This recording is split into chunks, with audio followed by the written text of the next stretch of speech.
Hello everyone, Rahul Mishra नाम है हमारा। और आज का ये जो वीडियो रहेगा इसमें हम लोग 1 से लेकर 6 अक्टूबर तक की banking and financial awareness discuss करेंगे। अक्टूबर हम लोग स्टार्ट कर रहे हैं, थोड़ा सा हेल्थ इश्यूज़ के कारण चीज़ें थोड़ा सा डिले हो गई हैं, लेकिन अब सारी चीज़ें स्मूथ फिर से हो जाएंगी। जो भी पीडीएफ पेंडिंग थी वो आप लोगों को मिल गई है। अक्टूबर भी मैं स्टार्ट कर रहा हूँ, तो आज से अक्टूबर के भी क्लासेस मिलने लगेंगे। और जो हमारा एसबीआई सीबीओ वाला बैच है उसमें भी इस हफ्ते के बाद में आरबीआई के जो सर्कुलर्स हैं 2 साल के, वो भी मैं उसमें आप लोगों को कराने लगूंगा। ठीक है, वो सारी चीज़ें जो भी पेंडिंग्स थी वो सारी चीज़ें स्मूथ हो जाएंगी। अक्टूबर हम लोग स्टार्ट करेंगे। आज 1 अक्टूबर से लेकर 6 अक्टूबर तक की चीज़ें हम लोग यहाँ पर डिस्कस करेंगे। अक्टूबर महीने का पहला क्वेश्चन और इस वीडियो का भी पहला क्वेश्चन हमारी स्क्रीन पर है। देखो इसमें क्या बोला गया है। The department of Economic Affairs, Ministry of Finance has increased the interest rate on the 5-year recurring deposit scheme for the third quarter of the current financial year starting at 1st of October to 31st of December 2023. What is the increased interest rate? Question बढ़िया है exam point of view से। जिनका भी exam अभी लगा हुआ है, चाहे फिर आईडीबीआई वाले हो जाए, पीओ क्लर्क वाले हो जाए, या जो भी और अपकमिंग एग्जाम्स हैं, उन सब के लिए ये चीज़ें इंपॉर्टेंट रहने वाली हैं। ये क्वेश्चन इंपॉर्टेंट रहने वाला है। यहाँ से क्वेश्चन पूछे जाने के पूरे चांसेस बनते हैं। क्वेश्चन का हिंदी में मतलब अगर हम लोग समझने की कोशिश करें तो वित्त मंत्रालय के आर्थिक मामलों के विभाग ने 1 अक्टूबर से 31 दिसंबर 2023 तक चालू वित्त वर्ष की तीसरी तिमाही के लिए 5 वर्षीय आवर्ती जमा योजना पर ब्याज दरों में वृद्धि की है। बढ़ी हुई ब्याज दर क्या है, ये इसमें पूछा गया। इंक्रीज्ड इंटरेस्ट रेट क्या है, ये इसमें पूछा गया है। ठीक है, तो पहले इसका आंसर जानते हैं, फिर चीज़ों को एक्सटेंड करेंगे। थोड़ा सा फैक्चुअल चीज़ें, टू दी पॉइंट चीज़ें हम लोग यहाँ पर जानने की कोशिश करेंगे। ऑप्शन नंबर है 6.7% is the right answer. 6.7% increased interest rate है किस पे? 5 ईयर रिकरिंग डिपॉजिट स्कीम्स पर। ठीक है ना। और ये जो इंटरेस्ट रेट है ये प्रभावी कब से कब है?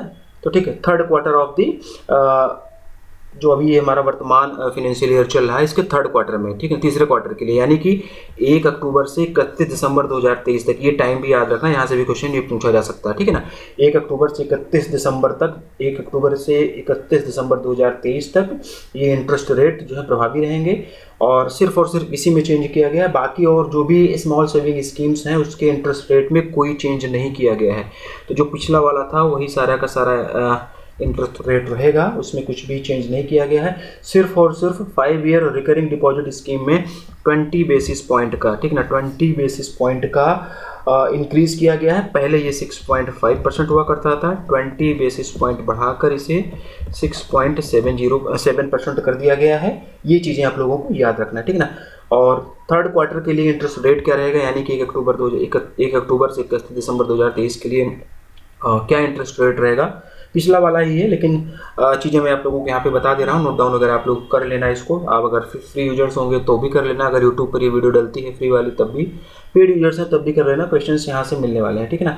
सेविंग डिपॉजिट की अगर हम लोग बात करें, मैं शॉर्ट में लिखते चल रहा हूँ, पीडीएफ में कंप्लीट डिटेल मिलेगी। सेविंग डिपॉजिट की अगर हम लोग बात करें तो 4% उसका इंटरेस्ट रेट है।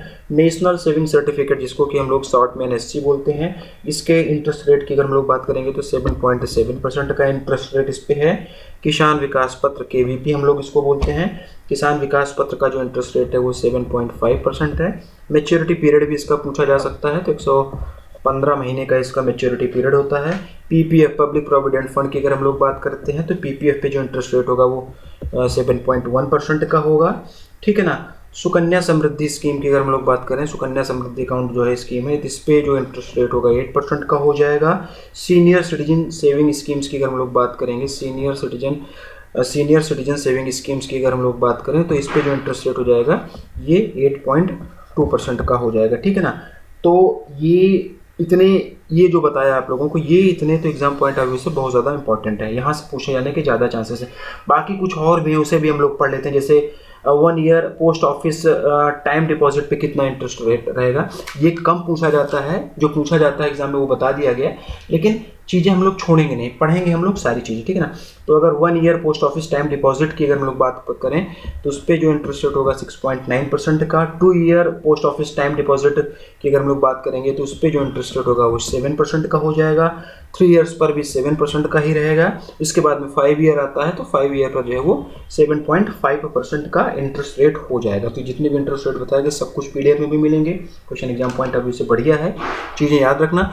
1 अक्टूबर से 31 दिसंबर 2023 तक के लिए इंटरेस्ट रेट ये प्रभावी होंगी। ये क्वेश्चन ये भी पूछा जा सकता है कि जो स्मॉल सेविंग स्कीम्स होती हैं वो उस पर जो इंटरेस्ट रेट होता है वो किसके द्वारा रिवाइज किया जाता है, तो गवर्नमेंट ऑफ इंडिया के द्वारा रिवाइज किया जाता है। कब किया जाता है, तो क्वार्टरली बेसिस पर, ठीक है ना, क्वार्टरली बेसिस पर गवर्नमेंट ऑफ इंडिया के द्वारा स्मॉल सेविंग स्कीम्स पर जो इंटरेस्ट रेट होता है वो रिवाइज किया जाता है, ठीक है ना।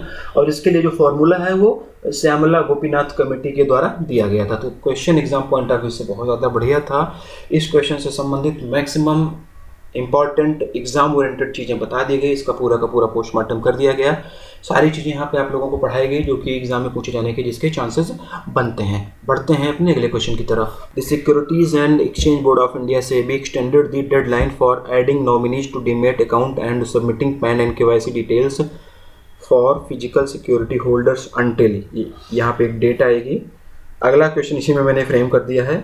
SEBI also extended the nomination deadline specifically for mutual funds unit holders until, यहाँ पे भी डेट आएगी, ठीक है ना। तो एक ही क्वेश्चन में दो चीज़ें मैंने फ्रेम कर दी हैं।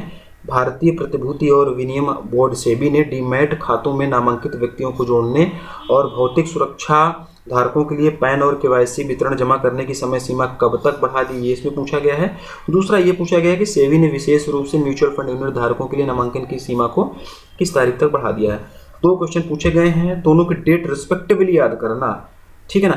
पहली जो डेडलाइन ऐड की गई है वो किसके लिए की गई है, for adding nominees to demat account and submitting PAN and KYC detail for security for physical security holders के लिए। तो इसकी डेडलाइन क्या है, पहले इसका आंसर जान लेते हैं। तो इसका जो आंसर है ऑप्शन नंबर बी, 31 दिसंबर 2023 और 1 जनवरी 2024। ऑप्शन में देखो 1 जनवरी 2024 और 31 दिसंबर 2023 भी दिया गया है, ऑप्शन बदल दिया गया है, ठीक है ना। तो ये चीज़ें गलत मत करना आप लोग। यहाँ पे 31 दिसंबर आएगा 2023 और यहाँ पर 1 जनवरी आएगा 2024। ये चीज़ें आप लोग याद रखना, ठीक है ना। इसमें कहीं पे कोई कंफ्यूजन नहीं होना चाहिए। रिस्पेक्टिवली एक ही क्वेश्चन में मैंने दो क्वेश्चन फ्रेम किया हुआ है, बहुत ज़्यादा लंबा नहीं, दो क्वेश्चन में नहीं बनाना चाह रहा था, इसीलिए इसमें हमने कर दिया है। Question exam point of view से बढ़िया है। आंसर इसका ऑप्शन नंबर भी होगा, 31 दिसंबर 2023 और 1 जनवरी 2024, ठीक है। थोड़ा सा एलिब्रेट करते हैं, हो सकता है अभी आप लोगों को ना समझ में आया हो, तो आम आसान बोलचाल की भाषा में इसको समझने की कोशिश करते हैं, जिससे कि चीज़ें आप लोगों को और ज़्यादा बेहतर तरीके से समझ में आ जाए। दो क्वेश्चन यहाँ पे फ्रेम किए गए हैं, एक यहाँ तक है, दूसरा क्वेश्चन फिर यहाँ से यहाँ तक है, ठीक है ना। SEBI ने भी डीमैट अकाउंट होल्डर्स को उनके नॉमिनीज ऐड करने की जो डेडलाइन है उसको 3 और महीनों के लिए बढ़ाकर 31 दिसंबर 2023 कर दिया गया। तो ये भी पूछा जा सकता है कि कितने महीने के लिए बढ़ा दिया, 3 और महीनों के लिए बढ़ाकर 31 दिसंबर 2023 कर दिया है। SEBI ने 16 मार्च 2023 को एक सर्कुलर के जरिए, कब, 16 मार्च 2023, SEBI ने 16 मार्च 2023 को एक सर्कुलर के जरिए फिजिकल सिक्योरिटीज़ के लिए signature details, PAN card details, nomination details, ठीक ना, contact person details, bank details, इन सब का सबमिशन 30 सितंबर 2023 तक करने के लिए कहा था। लेकिन अब इसकी भी डेडलाइन बढ़ाकर 31 दिसंबर 2023 कर दी गई है, ठीक है ना। यानी कि adding the nominees to demat account holders और सबमिटिंग पैन और केवाईसी, ठीक है ना। यानी कि नॉमिनी की डिटेल ऐड करना डीमैट अकाउंट में, पैन और केवाईसी, इसको भी डिटेल। तो इसकी भी जो डेडलाइन थी पहले 30 सितंबर 2023 तक थी, इसको भी अब 3 महीने के लिए बढ़ाकर अक्टूबर, नवंबर, दिसंबर, 31 दिसंबर 2023 कर दिया गया। इसीलिए यहाँ पे 31 दिसंबर आएगा, इसीलिए ऑप्शन नंबर बी सही होगा। ये यहाँ पे 31 दिसंबर हो जाएगा, ठीक है। ये चीज़ें हो गई। दूसरी बात जो होती है वो होती है डीमैट अकाउंट होल्डर्स की, जो दूसरे क्वेश्चन में दूसरा जो सेंटेंस हम लोगों ने फ्रेम किया हुआ है, ठीक है ना, दूसरा जो क्वेश्चन फ्रेम किया हुआ है। तो डीमैट अकाउंट होल्डर्स के लिए चेंज ऑफ नॉमिनेशन की डेडलाइन को भी बढ़ाकर 31 दिसंबर 2023 कर लिया गया है, ठीक है ना। ये अभी पिछला ही हम लोग बात कर रहे हैं, पहला वाला जो क्वेश्चन फ्रेम किया हुआ है, ठीक है ना। नए और एग्जिस्टिंग अकाउंट होल्डर्स दोनों के लिए ये लागू हो जाएगा और इस डेडलाइन के भीतर ये सारी चीज़ें अगर अपडेट आप लोग नहीं करते हैं, ठीक है, इन डेडलाइन के भीतर अगर ये सारी चीज़ें अपडेट नहीं की जाती हैं तो इस स्थिति में SEBI ने ये भी बोला है कि अकाउंट जो है वो फ्रीज कर दिया जाएगा, ठीक है। ये हो गया यहाँ तक का एक्सप्लेनेशन। अब बात होगी हमारी म्यूचुअल फंड वाली, जो दूसरा क्वेश्चन हम लोगों ने फ्रेम किया हुआ है, ठीक है ना, जो म्यूचुअल फंड यूनिट धारकों वाली बात होगी। तो यहाँ पे क्या हो जाएगा कि इन सारी चीज़ों के साथ साथ SEBI ने म्यूचुअल फंड अकाउंट होल्डर्स को भी बेनिफिशरीज नॉमिनेट करने की जो डेडलाइन है उसे बढ़ाकर 1 जनवरी 2024 कर दी है, ठीक है ना। 1 जनवरी 2024 कर दी गई। ये देखो दिया गया ऑप्शन नंबर बी में, ठीक है, ये कर दी गई है SEBI द्वारा। और इसके बाद में मतलब अगर ये चीज़ें नहीं होती तब भी अकाउंट जो है फ्रीज कर दिया जाएगा। SEBI ने AMCs, RTAs को बोला है कि वो जो भी इन्वेस्टर्स हैं उनको टाइम टाइम पर ईमेल और एसएमएस के जरिए ये चीज़ें रिमाइंड कराते रहें कि भैया 31 दिसंबर 2023 तक और 1 जनवरी 2024 तक आप लोग जो है अपनी जो भी डिटेल्स सेबी के द्वारा बताई गई हैं, दी गई हैं, जो क्वेश्चन में फ्रेम किया गया, इन सारी चीज़ों को आप लोग फुलफिल कर दें, नहीं तो आपका अकाउंट जो है वो फ्रीज कर दिया जाएगा। इसकी इन्फॉर्मेशन ईमेल और एसएमएस के जरिए जो एसेट मैनेजमेंट कंपनीज होती हैं, आरटीएज होते हैं, उनको बोला गया है कि आप इन्वेस्टर्स को बताते रहें, सेबी ने ऐसा बोला हुआ है, ठीक है ना। और डीमेट अकाउंट का यहाँ पर बात हुआ, तो डीमेट अकाउंट की अगर हम लोग बात करें तो डीमेट अकाउंट मुख्यतः जो होता है मेनली ये ट्रेडिंग के लिए यूज़ किया जाता है। Stock, bonds, mutual fund in सबके सेल और परचेज के लिए किया जाता है। बहुत ज़्यादा डीप में यहाँ पे नहीं जाएंगे, थोड़ी बहुत इन्फॉर्मेशन डीमेट अकाउंट के बारे में पीडीएफ में दे देंगे, चीज़ें यहाँ पे खत्म हो जानी है, ठीक है ना। सेबी के अगर चेयरपर्सन की बात करें हम लोग तो माधवी पुरी बच जो है वो सेबी की चेयरपर्सन हो जाएंगी। सेबी का हेडक्वार्टर कहाँ पर होगा ये आप लोगों को बताना है, ये मैं आप लोगों के हवाले छोड़ रहा हूँ, ठीक है। आगे बढ़ते हैं। International Finance Corporation has recently received approval from the RBI to acquire up to how much percentage of paid up share capital और voting rights in the Federal Bank, ठीक है। यानी कि इंटरनेशनल फाइनेंस कॉर्पोरेशन, ये आप लोगों को पता होगा क्या होता है, ठीक है ना, कई बार बताया गया है, ध्यान दिमाग की जोर जान बताओ कि क्या होता है इंटरनेशनल फाइनेंस कॉर्पोरेशन क्या है, ठीक है। इंटरनेशनल फाइनेंस कॉर्पोरेशन को हाल ही में फेडरल बैंक में कितने प्रतिशत तक चुकता शेयर पूंजी या वोटिंग राइट हासिल करने का आरबीआई से मंजूरी मिली हुई है। आरबीआई ने भी इंटरनेशनल फाइनेंस कॉर्पोरेशन को फेडरल बैंक में कुछ एक सर्टेन अमाउंट तक paid up equity share, paid up share capital या फिर वोटिंग राइट्स एक्वायर करने का मतलब परमिशन दी है। तो कितना वो परसेंटेज है ये इसमें पूछा गया है, ठीक है ना, कितने परसेंट तक ये होगा। तो इसका जो आंसर हो जाएगा 9.7% ऑप्शन नंबर सी, ठीक है, 9.7% ऑप्शन नंबर सी हो जाएगा। और आईएफसी यानी कि इंटरनेशनल फाइनेंस कॉर्पोरेशन की बात करें तो इसके पास अभी वर्तमान में 1.34% की हिस्सेदारी या फिर वोटिंग राइट्स है फेडरल बैंक में, और अभी इसको आरबीआई से और मंजूरी मिल गई है कि ये 9.7% तक अपनी और हिस्सेदारी को बढ़ा सकता है या फिर वोटिंग राइट्स को हासिल कर लेता है। जुलाई 2023 में फेडरल बैंक ने जुलाई 2023 की मैं बात कर रहा हूँ, जुलाई 2023 में फेडरल बैंक ने आईएफएससी से 959 करोड़ रुपीस रेज किए हुए थे। आईएफसी क्या है आप लोगों से पूछा था मैंने, अब तक आप लोगों ने रिकॉल कर लिया होगा, याद कर लिया होगा। बेसिकली ये वर्ल्ड बैंक ग्रुप का एक मेंबर है, इससे ज़्यादा डिटेल और नहीं बताऊंगा, ये आप मतलब पढ़ाया गया है मैंने, कुछ चीज़ें आप लोगों के लिए मैं छोड़ूंगा। आईएफएससी के हेडक्वार्टर की बात करेंगे हम लोग तो वाशिंगटन डीसी में इसका हेडक्वार्टर हो जाएगा, और मुख्तार डियोप ये इसके एमडी एंड सीईओ हो जाएंगे। फेडरल बैंक की भी यहाँ पर बात हुई थी, ठीक है ना, फेडरल बैंक की भी बात हुई थी। तो अलुवा केरला में इसका क्या हो जाएगा, अलुवा केरला में इसका हेडक्वार्टर हो जाएगा। एमडी एंड सीईओ की अगर हम लोग बात करेंगे तो श्याम श्रीनिवासन इसके एमडी एंड सीईओ हो जाएंगे। योर परफेक्ट बैंकिंग पार्टनर ये इसकी क्या हो जाएगी, टैगलाइन हो जाएगी। इस्टेब्लिशमेंट ईयर मैं नहीं बताऊंगा, वो आप लोगों को पढ़ाया है कई बार, वो आप लोग इस टाइम पर रिकॉल कर लेना, ठीक है। आगे बढ़ते हैं। HDFC pension management company limited has launched a first of its kind national pension system preference index on the occasion of the second edition of the NPS दिवस। एनपीएस दिवस was observed on which date, ठीक है। HDFC pension management company limited ने NPS दिवस के दूसरे संस्करण के अवसर पर अपनी तरह का पहला राष्ट्रीय पेंशन प्रणाली वरीयता सूचकांक लॉन्च किया हुआ है। एनपीएस दिवस किस तारीख को मनाया गया ये इसमें पूछा गया, question exam point of view से बढ़िया है। इसमें कुछ इन्फॉर्मेशन क्वेश्चन में दी गई है, कुछ चीज़ें पूछी गई है। पूछा क्या गया है कि एनपीएस दिवस कब मनाया गया, बताया क्या गया है कि HDFC pension management company limited ने अपनी तरह का पहला national pension system index preference index launch किया हुआ है। तो इसका जो आंसर हो जाएगा ऑप्शन नंबर है 1 अक्टूबर 2023, 1 अक्टूबर 2023 को एनपीएस दिवस मनाया गया, ठीक है ना। कुछ इन्फॉर्मेशन इसके बारे में और हम लोग जानते हैं। एनपीएस पता होगा आप लोगों को, ठीक ना, एनपीएस ओपीएस का बड़ा लोचा चल रहा है, एनपीएस आप लोगों को पता होगा। फिर भी इसके बारे में कुछ फैक्चुअल चीज़ें मैं आप लोगों को बताता हूँ, टेक्निकल पॉइंट्स कुछ बताता हूँ। गवर्नमेंट के द्वारा बैक्ड अप ये पेंशन स्कीम है, बेसिकली 18 से 70 साल, ठीक है ना, 18 से 70 साल का कोई भी इंडियन सिटीजन इसके लिए एलिजिबल होता है। पीएफआरडीए के द्वारा ये रेगुलेटेड होती है, क्वेश्चन ये भी पूछा जा सकता है कि एनपीएस किसके द्वारा रेगुलेटेड होती है, तो पीएफआरडीए के द्वारा ये रेगुलेटेड होती है। और इसके लिए एक यूनिक आइडेंटिफिकेशन नंबर दिया जाता है जिसे कि हम लोग प्रान बोलते हैं, ठीक है ना। प्रान यानी कि permanent retirement account number, permanent retirement account number, permanent retirement account number, permanent retirement account number, इसका फुल फॉर्म भी याद कर लेना। और ये जो प्रान होता है ये सभी एनपीएस यूजर्स को एलोकेट किया जाता है, ठीक है। हर साल 1 अक्टूबर 2023 को, हर साल 1 अक्टूबर को, 1 अक्टूबर को पीएफआरडीए के द्वारा एनपीएस दिवस मनाया जाता है। इस बार दूसरा संस्करण मनाया गया, तो पहला संस्करण कब मनाया गया होगा? 22 में मनाया गया होगा। ये चीज़ भी कॉमन सेंस वाली बात है, ठीक है ना। पेंशन और रिटायरमेंट प्लानिंग को प्रमोट करने के लिए PFRDA के द्वारा हर साल 1 अक्टूबर को ये मनाया जाता है। पहली बार 1 अक्टूबर 2022 में मनाया गया था। पहली बार ये दिवस जो है, ये दिन जो है NPS दिवस 1 अक्टूबर 2022 को मनाया गया। 23 में ये दूसरा संस्करण इसका मनाया गया, ठीक है। तो option number is the right answer. Next, in order to fund against ENWR यानी कि electronic negotiable warehouse receipt, warehousing development regulatory authority यानी कि WDRA has recently signed an MOU with which bank, ठीक है। क्या कहना चाह रहा है ये? ENWR यानी कि इलेक्ट्रॉनिक नेगोशिएबल वेयर हाउसिंग रसीद के खिलाफ फंडिंग के लिए warehousing development regulatory authority यानी कि WDRA ने हाल ही में किस बैंक के साथ में एक समझौता ज्ञापन पर हस्ताक्षर किया है, कि इसमें पूछा गया है। बैंक का नाम आप लोगों को बताना है। Bank of India, option number B is the right answer. Bank of India, option number B जो है वो इसका सही उत्तर हो जाएगा।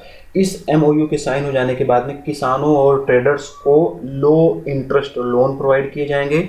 WDRA जो है वो basically ministry of consumer affairs, food and public distribution के डिपार्टमेंट ऑफ फूड के अंतर्गत आता है। ENWR की यहाँ पर बात हुई है यानी कि electronic negotiable warehouse receipt, ठीक है ना। तो ये एक डिजिटल वेयर हाउसिंग रिसिप्ट होती है जो कि रजिस्टर्ड वेयर हाउसेस के द्वारा दिया जाता है। जो भी वेयर हाउस WRDA के अंतर्गत रजिस्टर होते हैं उनके द्वारा ये वेयर हाउस रिसिप्ट दिया जाता है।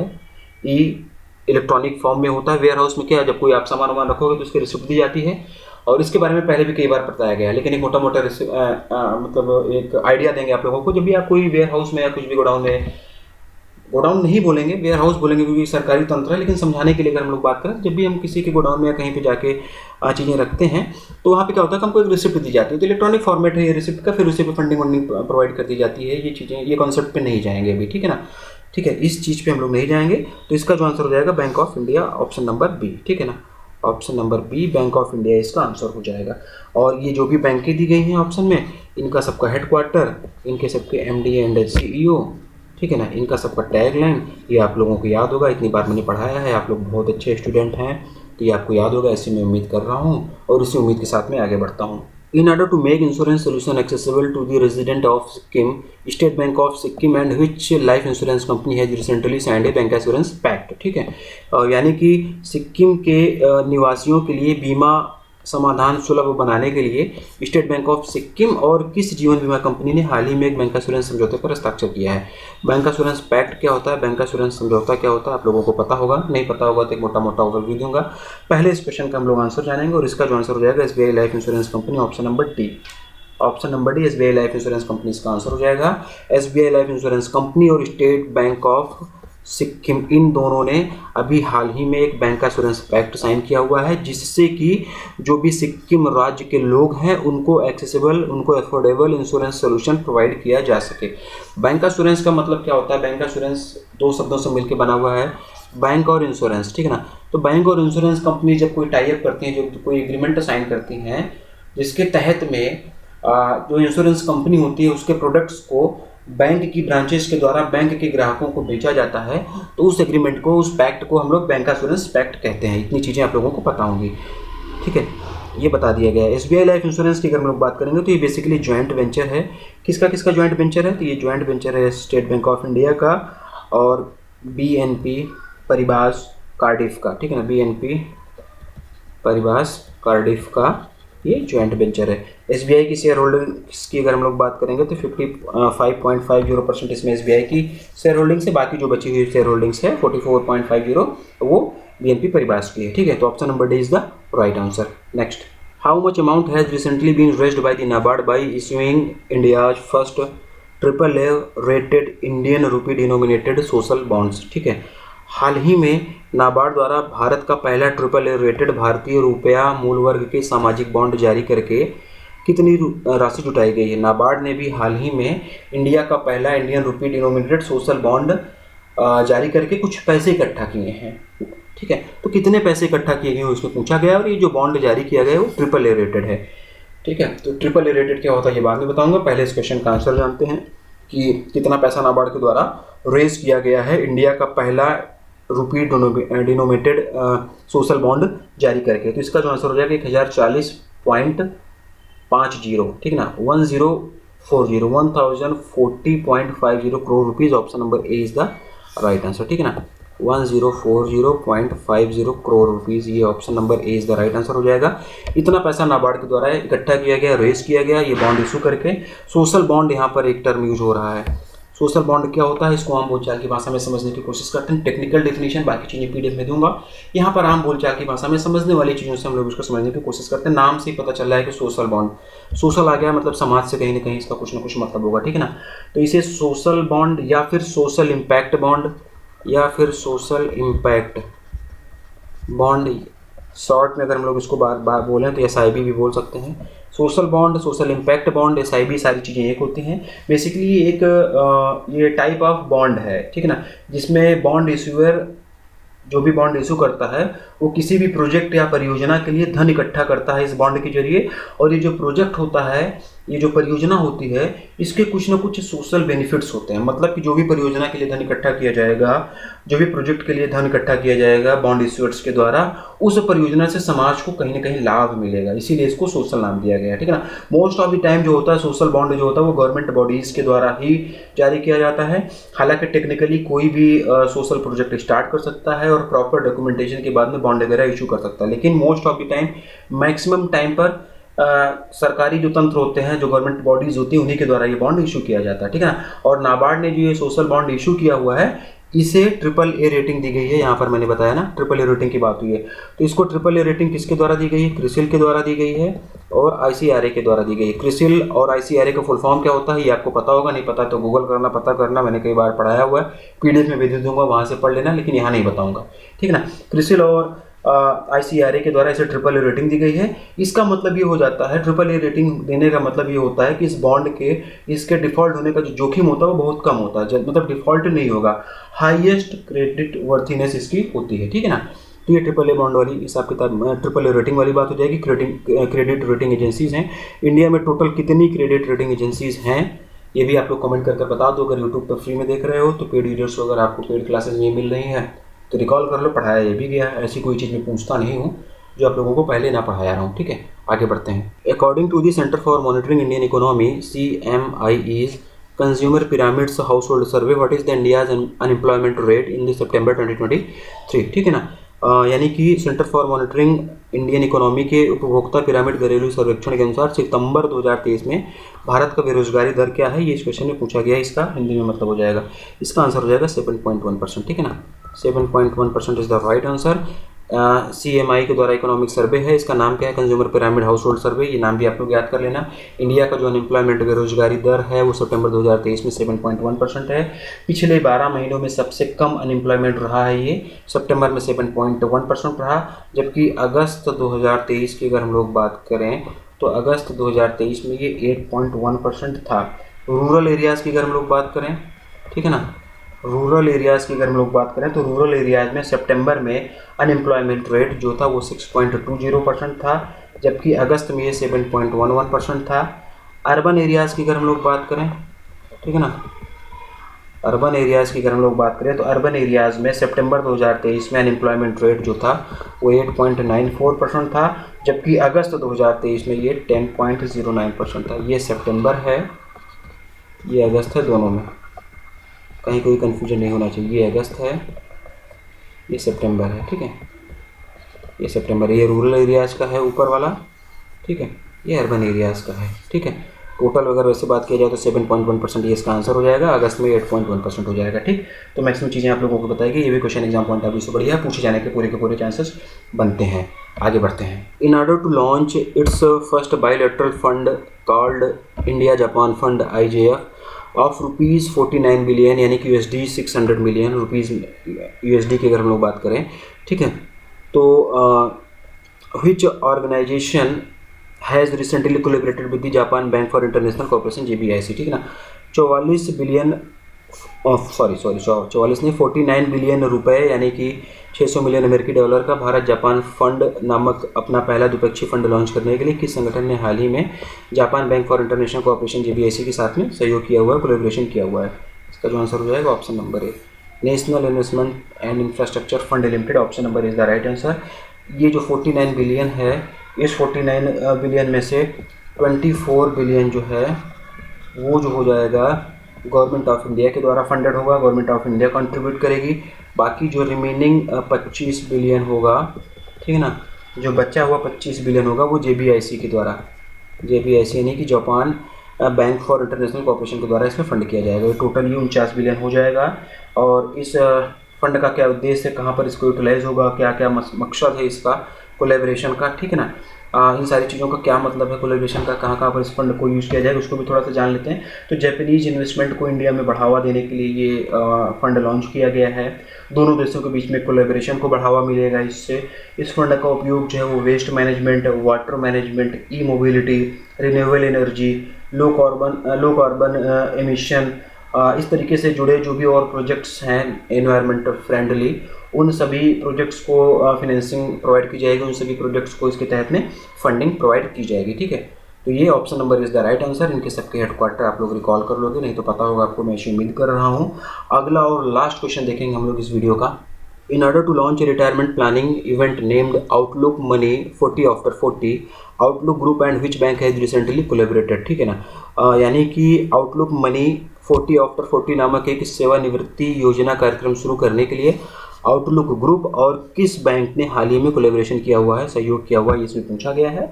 और IDFC first bank, option number C is the right answer, ठीक है ना। IDFC first bank, option number C is the right answer. थोड़ा सा इसके बारे में जान लेते हैं, ठीक है। बेसिकली ये एक इवेंट है, 2 दिन चलने वाला ये इवेंट है। 2 दिन ये इवेंट चलेगा जो कि 23 और 24 जनवरी 2024 में आयोजित किया जाएगा। कहाँ पर आयोजित किया जाएगा? Jio World Convention Centre Mumbai Maharashtra में ये आयोजित किया जाएगा। किसके द्वारा आयोजित किया जाएगा, किसने किसने पार्टनरशिप किया हुआ है? तो आउटलुक ग्रुप में और IDFC फर्स्ट ग्रुप ने इसमें पार्टनरशिप इसके लिए किया हुआ है। इसका नाम आप लोग याद कर लेना, आउटलुक मनी 40 आफ्टर 40, ठीक है। और इस इवेंट के दौरान IDFC फर्स्ट बैंक के द्वारा रिटायरमेंट प्लानिंग की नीड और उसकी इंपॉर्टेंस के बारे में बताया जाएगा। जो रिटायर्ड पर्सन है, जो रिटायर्ड लोग हैं, उनके हेल्थ, उनके वेलनेस के बारे में चर्चा की जाएगी। इस मतलब जो मेन फोकस रहेगा वो रिटायरमेंट प्लानिंग पे ही रहेगा। रिटायरमेंट से संबंधित जो भी चीज़ें रहेंगी, लोगों को कैसे प्लान करें अपना रिटायरमेंट, कैसे चीज़ें प्लान करें कि उनको रिटायरमेंट में कहीं कोई दिक्कत ना हो, फिनेंशियली स्टेबल रहें वो लोग, इन सारी चीज़ों के बारे में मतलब इसमें डिस्कस किया जाएगा। 2 दिन तक ये इवेंट चलेगा, 23-24 जनवरी 2024 में, अगले साल में, ठीक ना। जियो, और ये आयोजित कहाँ किया जाएगा? जियो वर्ल्ड कन्वेंशन सेंटर जो कि मुंबई महाराष्ट्र में, वहाँ पर ये आयोजित किया जाएगा। ऑप्शन में इतनी सारी बैंकें दी गई हैं, इनका headquarter, MD and CEO, tagline, ये सारी चीज़ें आपको पता होंगी, इसी में उम्मीद कर रहा हूँ। और आज का बस वीडियो यहीं पर हम लोग खत्म करेंगे, वाइंड अप करेंगे। आज हम लोगों ने 6 अक्टूबर तक की banking and financial awareness discuss कर लिया है, और अपने आगे आने वाले वीडियोज़ में हम लोग इससे आगे की बैंकिंग एंड फाइनेंशियल अवेयरनेस देखेंगे, पढ़ेंगे। सितंबर की PDF अवेलेबल करा दी गई, इसकी भी PDF आप लोगों को मंथ एंड पे अवेलेबल करा दी जाएगी। कुछ लोगों का डाउट था कि जो SBI CBO का बैच परचेज करनी है, उसमें RBI वाले सर्कुलर कब से आना स्टार्ट होंगे, तो ये पेंडिंग एक बार मैं खत्म कर लूँ जो अक्टूबर का रह रहा है, 1 या 2 वीडियो के बाद में। उसके बाद में फिर मैं सर्कुलर पे काम करना स्टार्ट करूँगा, और उस बैच में जो हमारा SBI CBO वाला है, उसमें RBI के 2 साल के सर्कुलर हम लोग PDF फॉर्मेट में, वीडियो फॉर्मेट में किसी न किसी तरीके से आप लोगों को वहाँ पर मैं अवेलेबल कराऊँगा, ठीक है। चलो मिलते हैं अपने अगले वीडियो में।